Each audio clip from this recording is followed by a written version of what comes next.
Hello and welcome to the first webinar in the Connecting for Climate Change series from KTN. This session is part of KTN's programme of webinars exploring how we can convert the agreements from COP26 into reality, kickstarting the right conversations and collaborations following the Climate Change Conference. My name is Paul English and it's my pleasure to be hosting today's event from my home in Glasgow in what I hope will be a very interesting, informative and inspirational session as we look back on the key outcomes of the Climate Change Summit here and ahead at how to make those ambitions a reality beyond Glasgow. The aim of these sessions is to bring together KTN's network of researchers, innovators and experts who help drive our global society and economy towards net zero. Our panellists will discuss the challenges we face and consider how we can best work together to achieve them. In a moment, I'll introduce today's topic and guests, but before I do, just a quick reminder that you can still register for future episodes in the series. You can visit the KTN and Innovate UK websites to learn more about how to make the most of the network for your business. So COP26 has come and gone here in Glasgow, the city which has delivered the Glasgow Climate Pact. The outcomes are hailed by some as a success and by others as something of a hedged bet. Some headline news. For the first time at a COP, there was a plan to reduce the use of coal as an energy source, phased down rather than phased out. The summit saw a pledge to significantly increase funding to help poorer countries deal with the effects of climate change and facilitate transitions to clean energy. China and the US agreed to cooperate more in areas such as methane emissions and the switch to cleaner energy. And there was a pledge to end deforestation by 2030. But what we're going to focus on today is decarbonisation. Decarbonisation is obviously a very complex issue, the successful pursuit of which faces many challenges, including behavioural change, biodiversity, population growth and energy production and distribution. Energy generation and supply has been key to humanity's ability to thrive up to now, but we are now at a point where the continued use of fossil fuels is not acceptable. At COP26, there was consensus that utilising different energy vectors such as electricity and hydrogen will be key to decarbonisation across a range of sectors, from transport to foundation industries. We need to understand not only how we can eliminate fossil fuels, but also how we can significantly increase energy generation in line with population growth and electrification across all sectors. The sixth carbon budget by the Committee for Climate Change says that we need to increase electricity production from 300 terawatt hours in 2018 to between 550 to 680 terawatt hours in 2050. Major ambitions. To discuss all this today, please welcome our speakers. First of all, Juliette Davenport, Non-Executive Director and founder of Good Energy. Juliette has spent over 20 years creating solutions to combat climate change. In 1998, she founded Good Energy, a 100% renewable energy utility, and in her role as CEO, she oversaw its growth to a £130 million turnover business. Juliette stepped down as CEO in 2021, moving to a non-exec board director role and chairing the subsidiary ZapMap. She was appointed a commissioner at the Crown Estate in August 2020 and also sits on the Council of Innovate UK. Welcome, Juliette. Hello. Next up, Stephanie Ogorman, Director of Sustainable Economics with Ramboll. Stephanie specialises in the integration of a wide range of costs and benefits within decision-making. As an environmental economist, she has a deep knowledge of climate science, natural resource use, ecosystem services, and the principles and practices of sustainability in its widest sense. Most recently, she has focused on the economics of cities and urban settlements with a view to delivering valuable social and environmental outcomes through improved design and delivery infrastructure. Hello, Stephanie. Hi. Myrtle Dawes, Solutions Centre Director, Net Zero Technology Centre. Myrtle is a chartered chemical engineer with extensive experience in the energy sector. She's worked as an offshore engineer for BP, designing offshore and onshore infrastructure in the UK and overseas, now leading the development of technology for net zero in the energy sector. She was elected to the Institution of Chemical Engineers Board in 2015 to 2018 and is currently a member of the Board of Governors at the University of Lincoln. Hello, Myrtle. And finally, Ian Meikle, Director of Clean Growth and Net Zero at Innovate UK, supporting high growth, innovative businesses responding to the climate challenge by providing programmes of funding and support that will transition the UK to a more sustainable, lower carbon future. Ian sits on the Cross-Government Net Zero Innovation Board and is responsible for the Sustainable Innovation Fund. He joined Innovate UK in 2009, initially running the Low Impact Buildings programme and then Head of Agriculture and Food. Hi, Ian.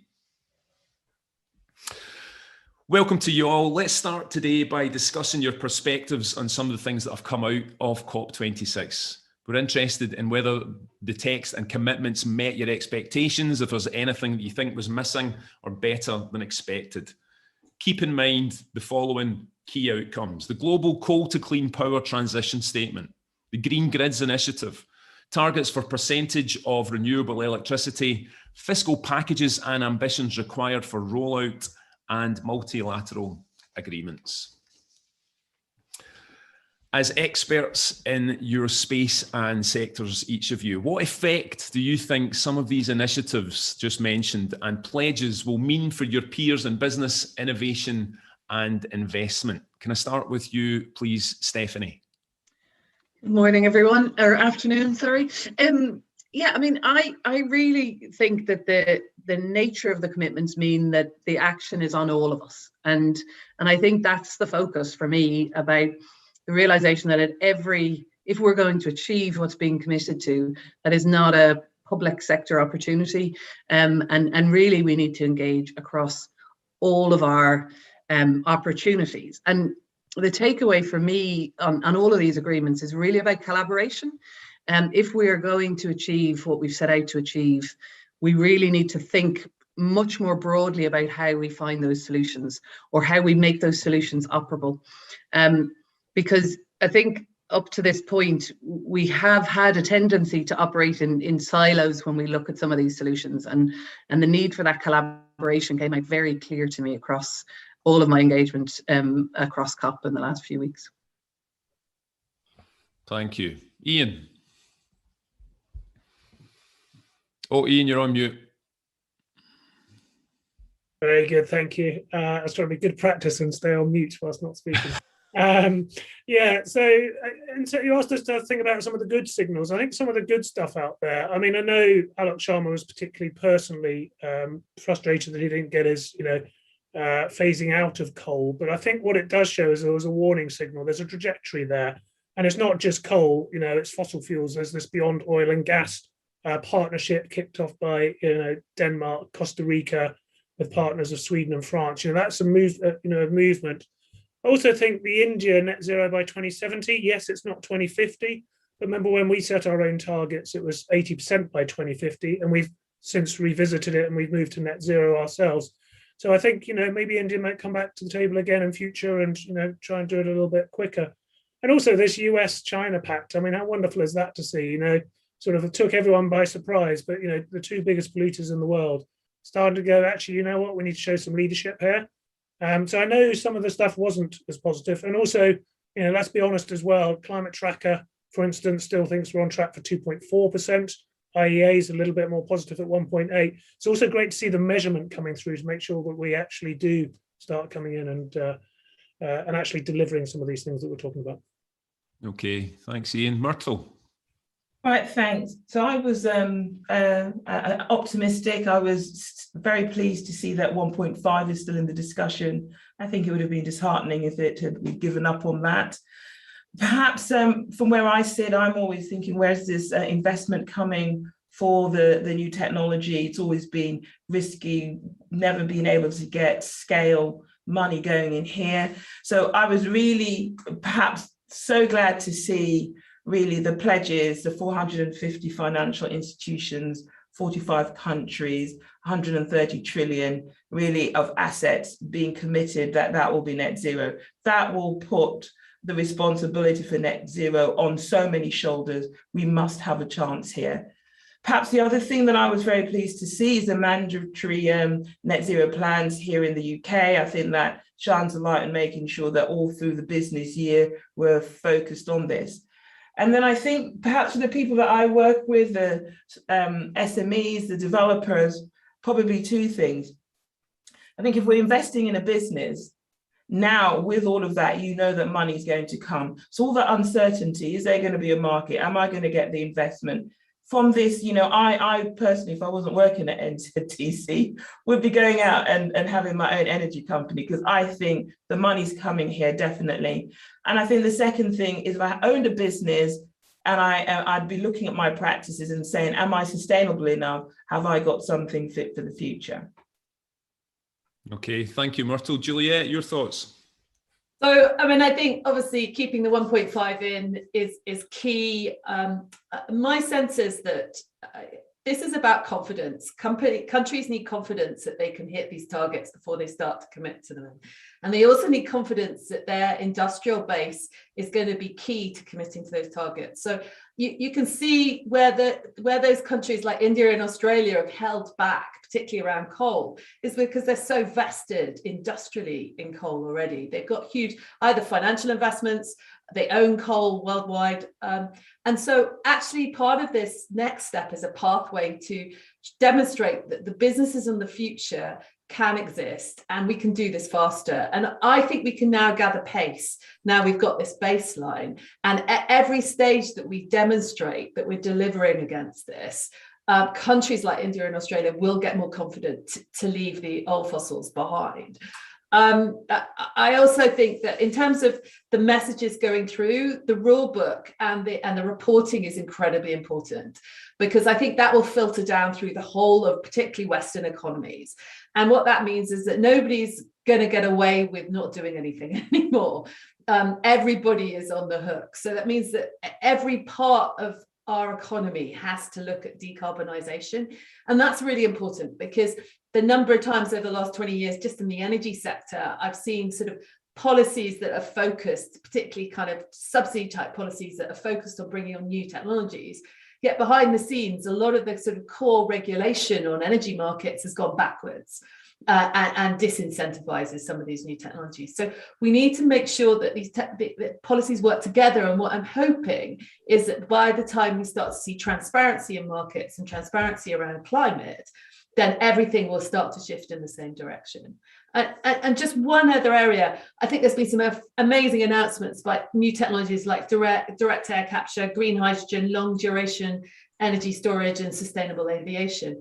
I do hope that we do not forget some of the slightly less sexy technologies that we still need to see innovation in if we're going to deploy it at speed. And those for me include heat pumps, and that's not just about making the technology work, it's getting it cheaper, it's getting the design better, it's getting it more usable, energy efficiency, deployment techniques in that sector to be able to retrofit homes. We need more innovation spending in there to really think through how are we going to do this at pace, at speed.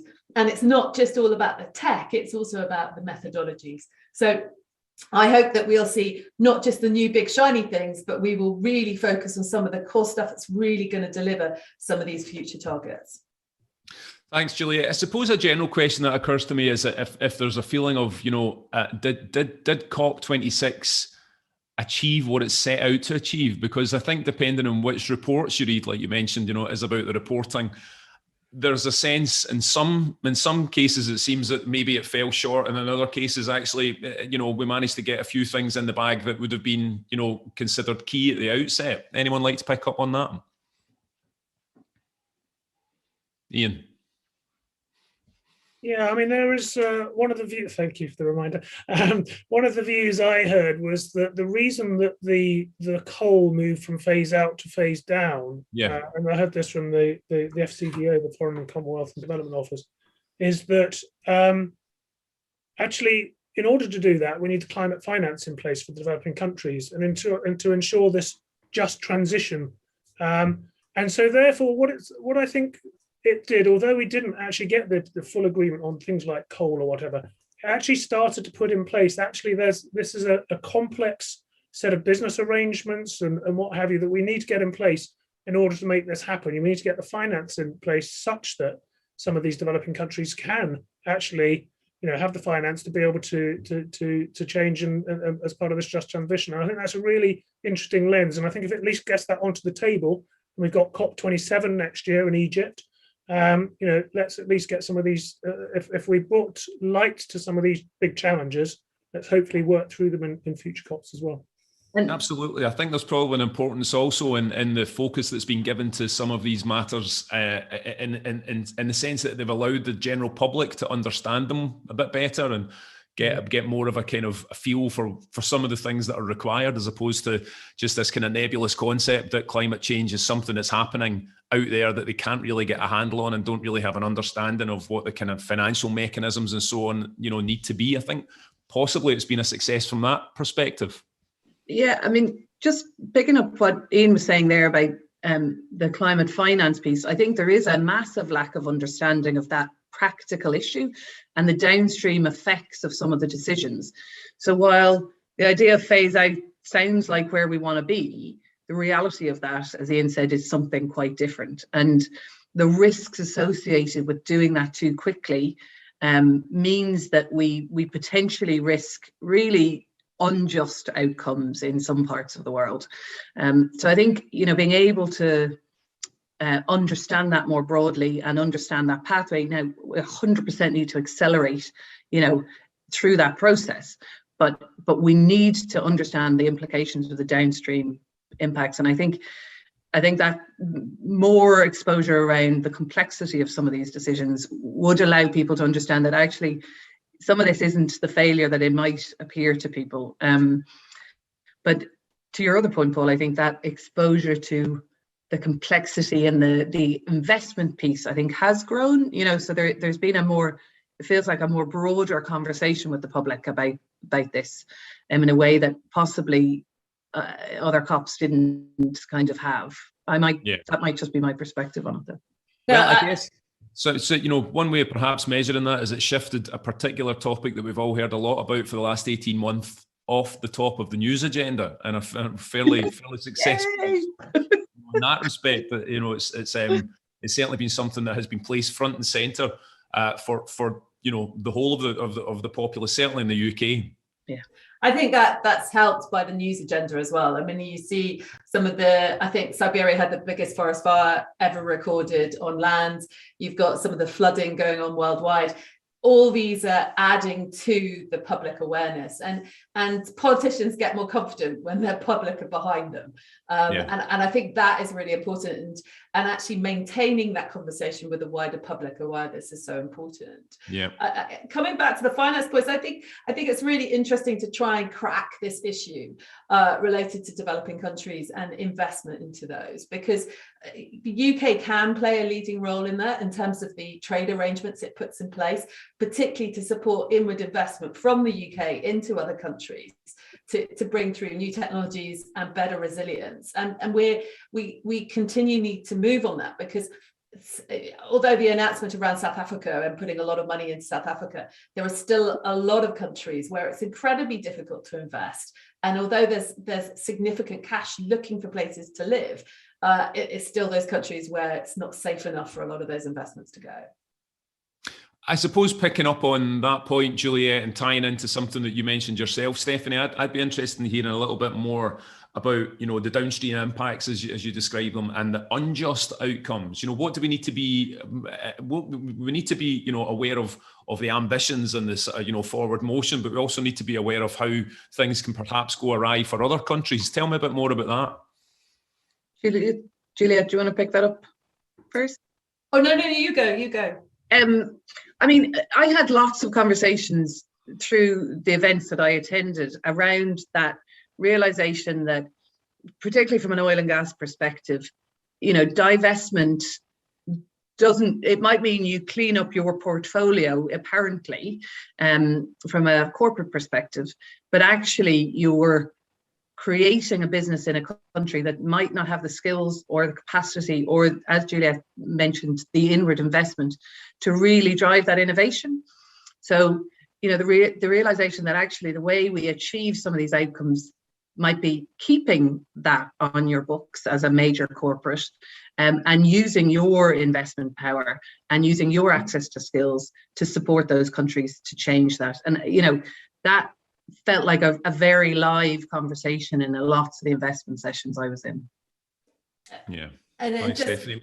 Just to add to that, Stephanie, I think what was interesting in the Denmark and the Costa Rica announcements about that transition. I mean, Denmark's obviously one of the biggest oil companies in the world, so Dong Energy moving to Ørsted, which is now a renewable energy company. That transition and how that moves, particularly for oil companies, I think is going to be so important. But also making the commitments that they can stand by, because otherwise, if investors continue to invest in organizations that haven't made commitments to change, then that's not going to work. And I think what we could see from particularly those sectors is better commitments that they really can hold themselves to account.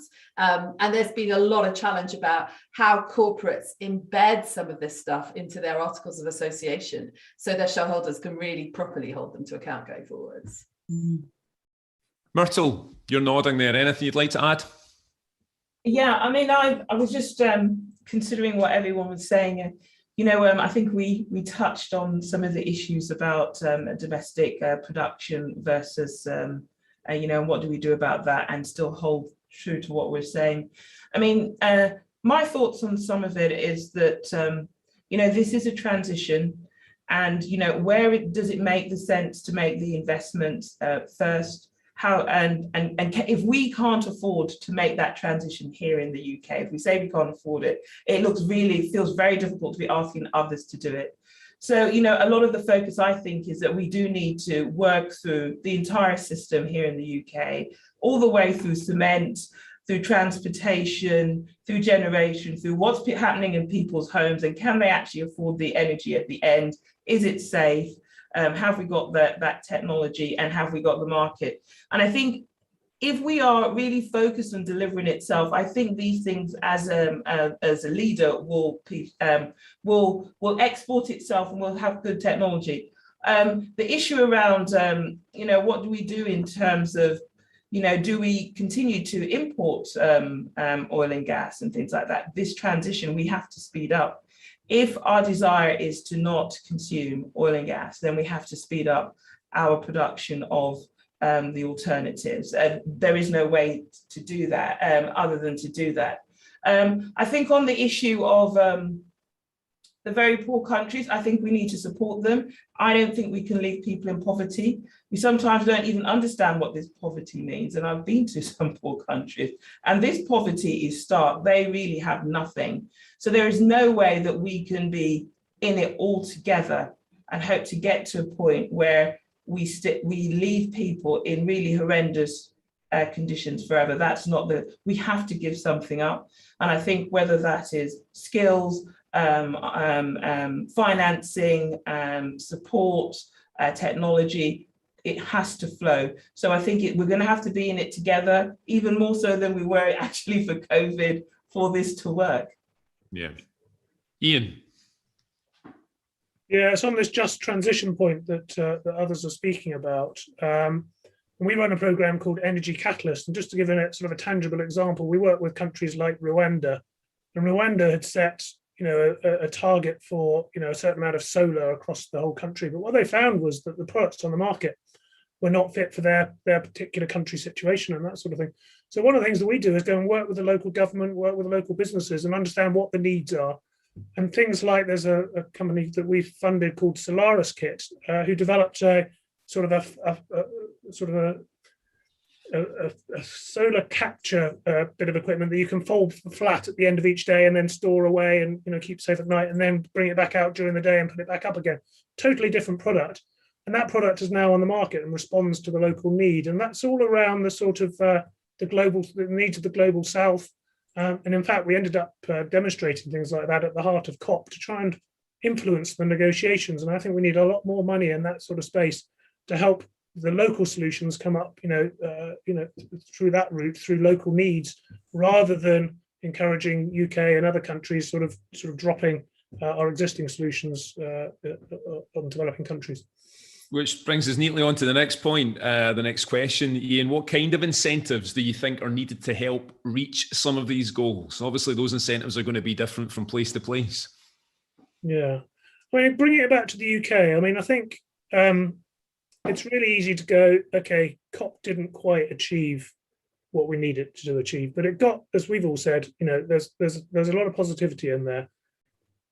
The UK before COP produced a lot of, you know, we had the 10-point plan. We've actually got a really good net zero strategy, which is a great document that we actually helped contribute to out there. And we've still got targets as well. You know, we've got this reducing our emissions by 45% by 2030 on our 2010 targets. I think the likelihood is that Alok Sharma is going to be doing some lobbying to UK government to make sure that we've got the policies in place that will do that. So I think that one of the real take-home messages that we need to transmit is actually we're still pushing for our targets. We've still got our 2050 target, and we still need some interim targets around 2030. And as many say, this is the decade for action. So I think that's a really important message to get across. Okay. Ian, or Paul, can I jump in on that as well? Absolutely, I mean, Steffi. Yeah. I think that incentivization plays back to the demand issue. Yes, we absolutely have to increase our supply of renewables and alternatives to fossil fuels, but we have to do something about our demand, because those two things are not, you know, we can't continue to operate at the level of demand that we currently have. And so incentivizing at every level is required. You know, there are funds available and carrots and sticks at a corporate level and everything else, but we need those to filter down to every individual. And back to Juliette's point around heat pumps, you know, there's a lot of people in the country that could access funding for those if they could be put in, if they were available, if they were, you know, maybe smaller. You know, they take up a lot of space, for instance. Can we make them more accessible to more people? And that doesn't necessarily require more government cash. It requires some other impetus. And you know, personal responsibility is one, but innovating and making these more accessible, those solutions, is hugely important to incentivize operations. So I think we need to be talking about incentives at every level of society if we're really going to accelerate here. Well, Juliette. I completely agree with Stephanie. This is not one place that you can put all the incentives. You have to redesign the whole system. What you have to, I mean, if I just look at the energy system was designed in a high carbon world. We designed our economy around carbon, essentially. And I said, what we're trying to do now is unstick ourselves from that carbon economy. And that's, I mean, I think we've started off in innovation pretty well. Over the last 10 years, most of our innovation was spent in either pharma or aerospace or automotive. What it looks like now is we're actually going to spend the next 10 years on zero carbon, which is fantastic. So it's a great step forward in terms of what technologies will be coming through in the next 5 and 10 years. In terms of our systems, though, we built our infrastructure in a high carbon world. So we built the networks, the electrical networks, the gas networks, and the road networks in a world which supported high carbon. And we have got to start redesigning those, whether that's from a regulatory point of view, because one of the key things that's going to change is we're going to plug in a bunch of electric vehicles, and we're going to plug in, people are going to put solar on the roofs because it's cheaper than buying electricity off the grid.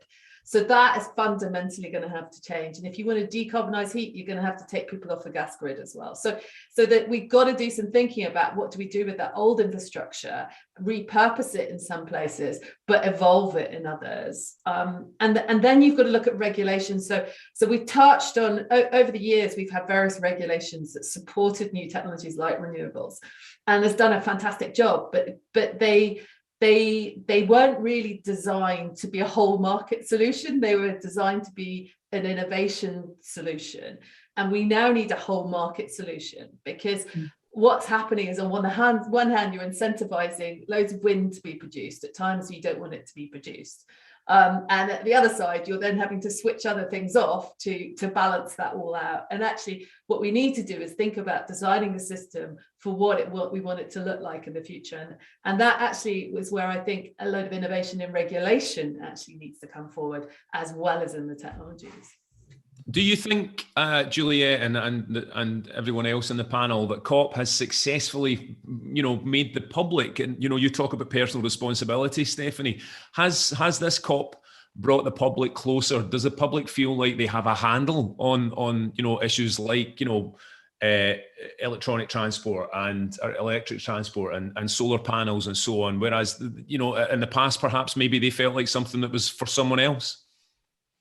I'm not sure if the answer to this will vary by our locations, but I'm based in Scotland, and if my kids are anything to go by, the answer to that is yes.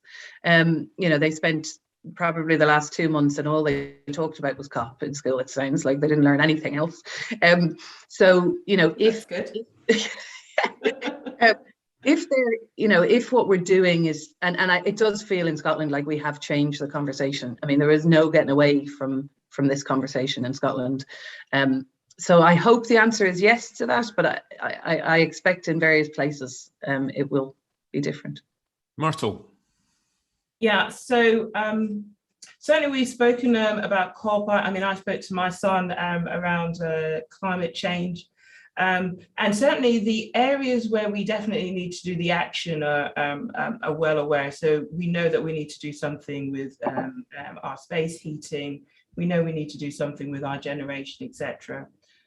What I'm not so sure we're always clear is what the impact will be. So what will that have on me? Is there going to be a limit on how much electricity I can use in the future? Or do I need to keep my thermostat at 19 or something? These things in terms of, is it actually the right thing to be even thinking of buying a car, because actually in the future we should be doing something different.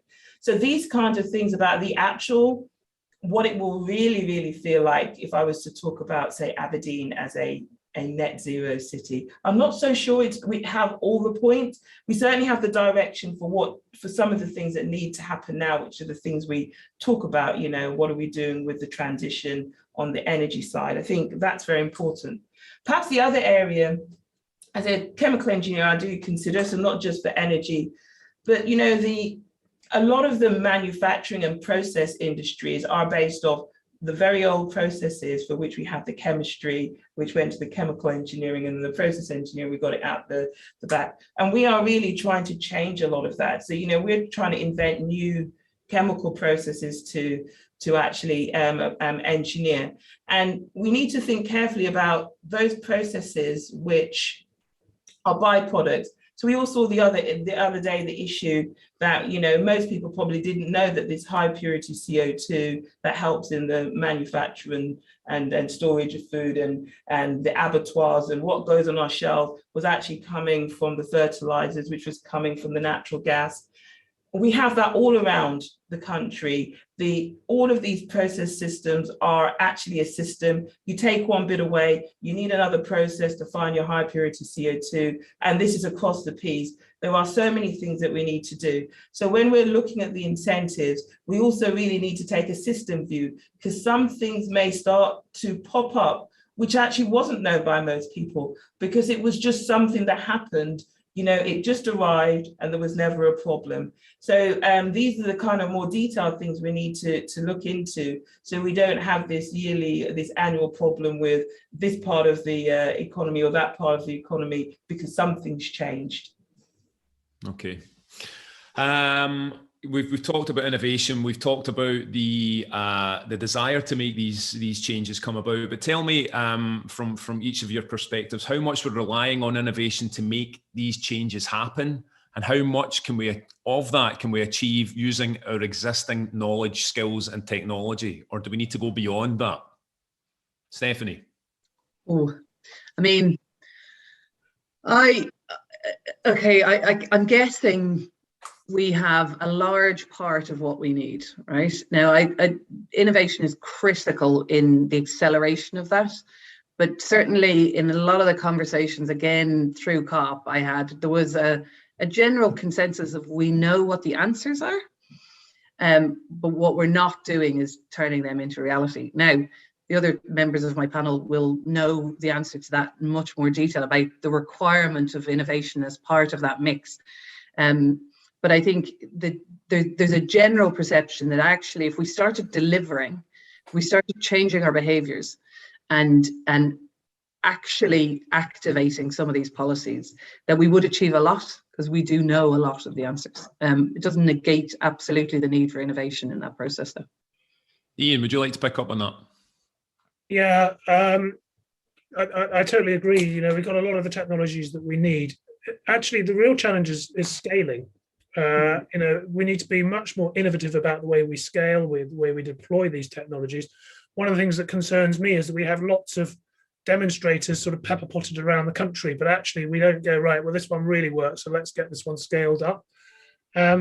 Also, we do need incremental innovation as well. We need to make, you know, heat pumps that much more efficient and those sorts of things. And we need innovation in business models as well. So I think it's easy to think about innovation as, you know, this sort of a discrete period of time. Actually, we need it to be, you know, happening all the time, continually making things better, making them integrate better, and those sorts of things, and building sort of more packaged solutions. We were talking about, yeah, people came away from COP inspired, but, you know, you won't be surprised that my team, you know, we've all got a WhatsApp group, and just in the last 2 days, people have been asking about PV providers and solid wall insulation providers. And that's basically because there aren't packaged solutions that they can just kind of put off the shelf, as it were. You know, they're not commoditized yet. There's a certain amount of mystique and one-offness about it. You know, who's the provider that will come around and, you know, wrap your home in a, you know, in some warm insulation and cut down on air tightness and give you a new heating system, actually, that sets you for the future. And I think some of those are the real challenges, and helps with the finance package that helps you be able to pay for that.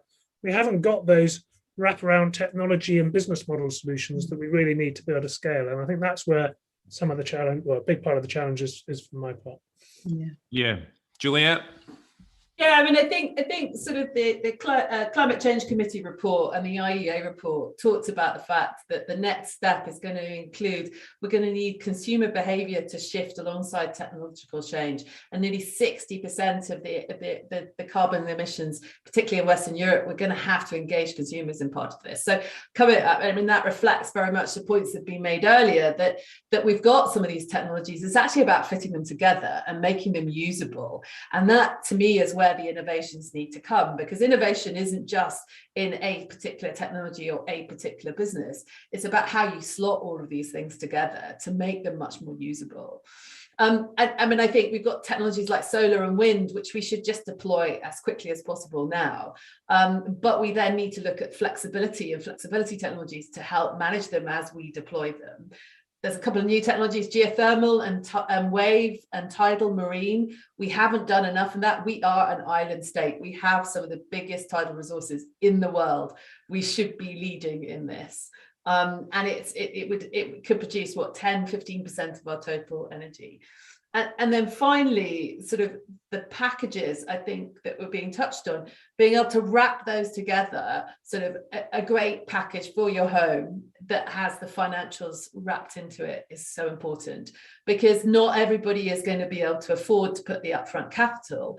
But actually, once something is deployed, the ongoing running costs will more than pay for itself. And that's why we've got to get our heads around, how do we make these technologies affordable? It's all going to do with the financing packages to make those affordable. And one such solution on that is mortgaging.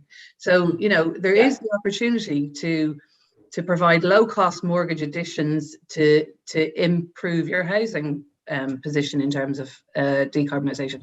That is something that the government can do and can push banks towards, and that would increase, you know, quite exponentially people's appetite, I think, for being able to invest in that and take that payback over maybe a longer period of time or whatever else. But there, you know, some of those mechanisms we just haven't operationalized, and there's no real reason why we can't do things like that much quicker. Yeah, I mean, it's definitely interesting. It's already coming through in the electric vehicle market. You're seeing leasing models that create a cheaper running model than a fossil car. Yeah. And those already exist because you've got the asset that you can borrow against, and that market's used to doing that. But you're right that the mortgage market isn't. And I think that's where we can bring innovation and finance together in a much more holistic sense. Yeah. Myrtle.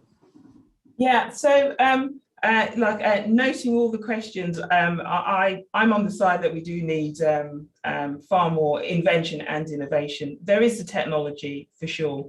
that can start us off, and we do need to do that because it gives us a system, allows us to test everything, and it gets us on that path.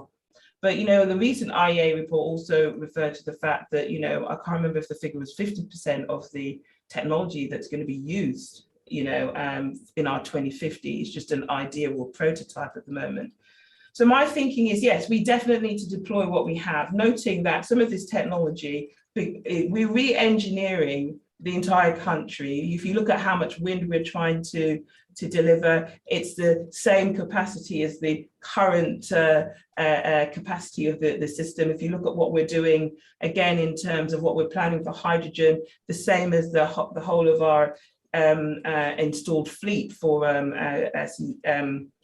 in terms of gas. So we do need to put some effort in. My thoughts on this are that we need to go forward with the technology we have to reduce cost and make sure we can scale it. But for sure, we also need to be accelerating the time it takes to move from a paper to a patent. At the moment for clean tech, that's 8 years. That needs to be really, really small. And then from the patent to deployment, because we're going to need all of this, because otherwise things are going to be expensive and bulky, and we're going to have all of the downsides of that.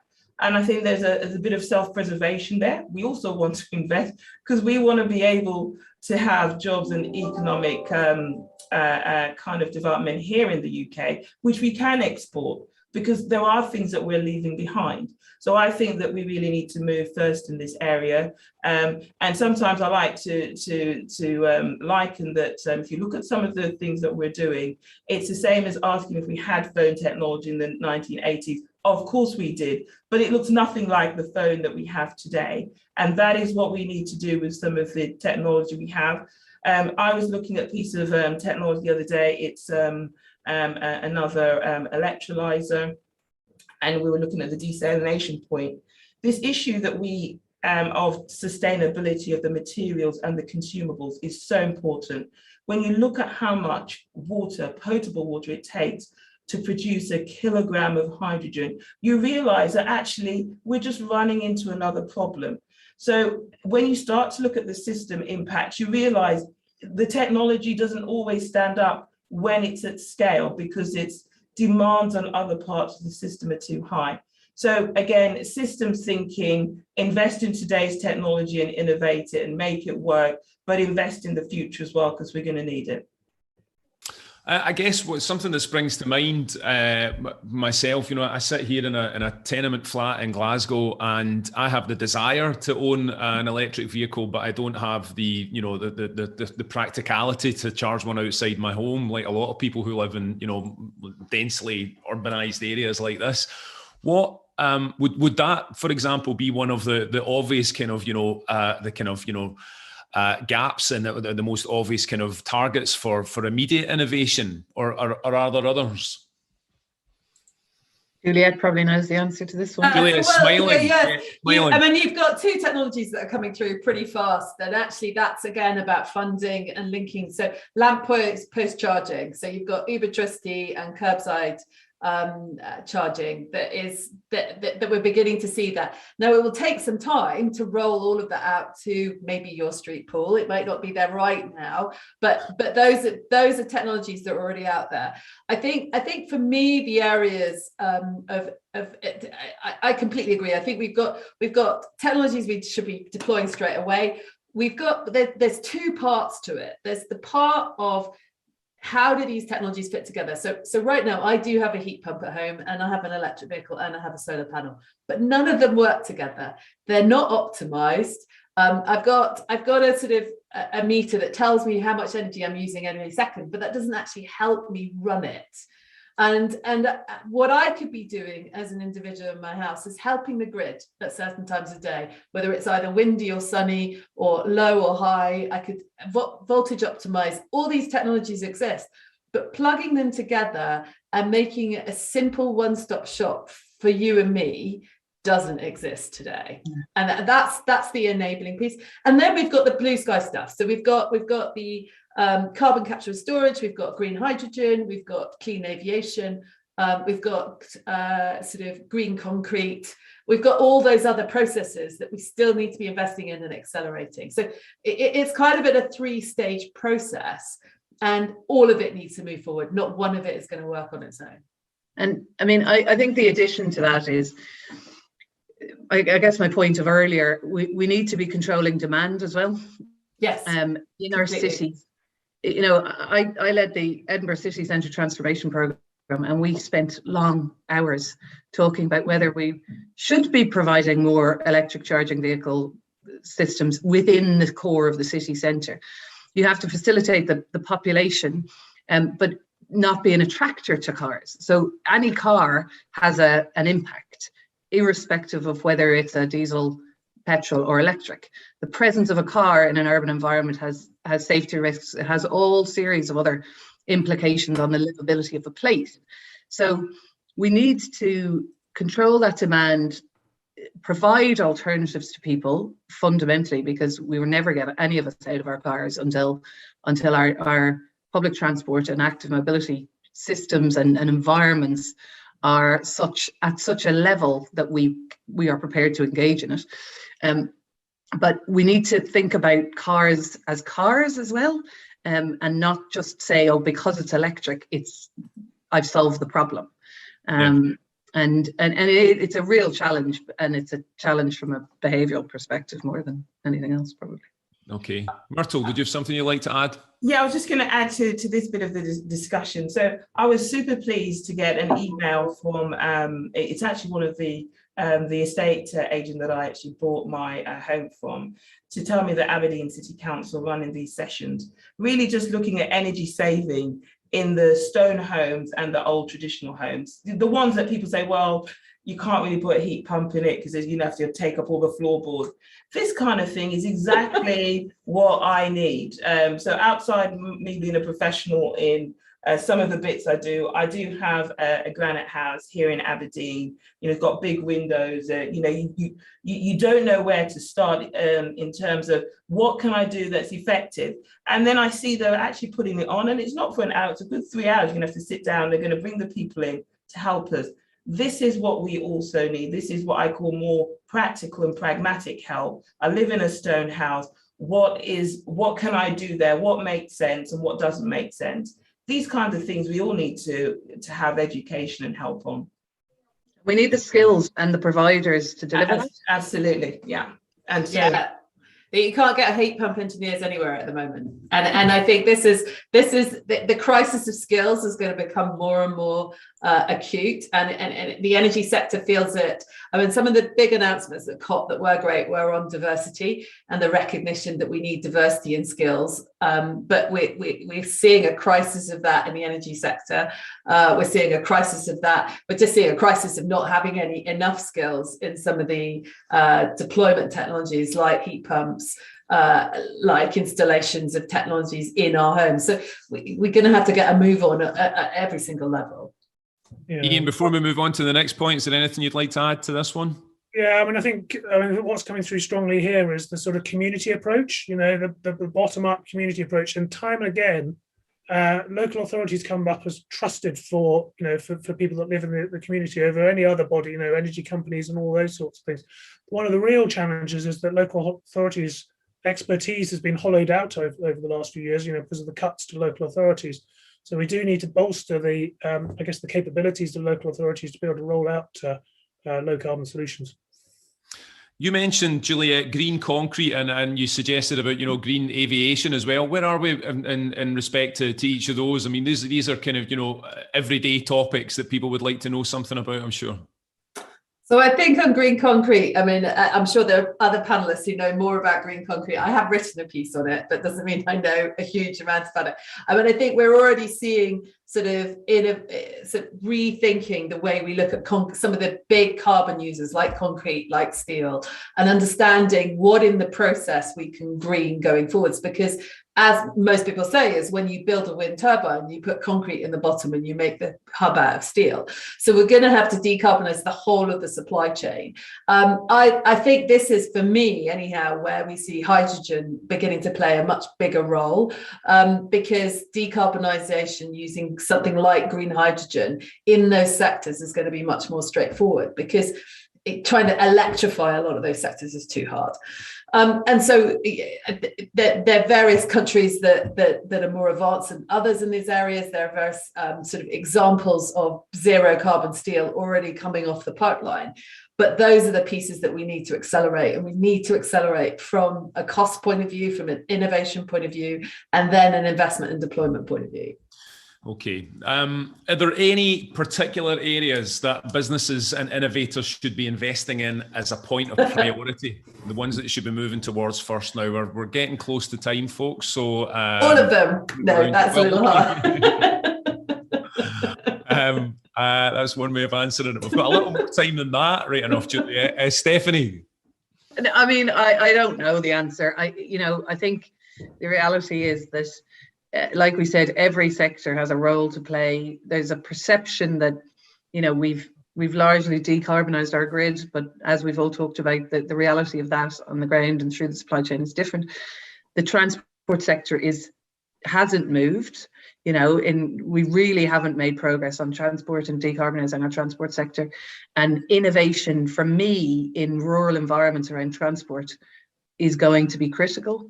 So I've spent a lot of the last year talking about 20-minute neighbourhoods, and there's a perception that concept of being able to walk and cycle to 80% of your service requirements, or to access a public transport to get to your job, or is a luxury of an urban environment, and not something that's accessible to those who live in rural environments. And I think that doesn't have to be the case. The solutions for people in rural environments is different, but how do we really change the game in rural environments in terms of decarbonising our transport? And investment in that and innovation in that space, I think, would show us benefits from an overall sector perspective.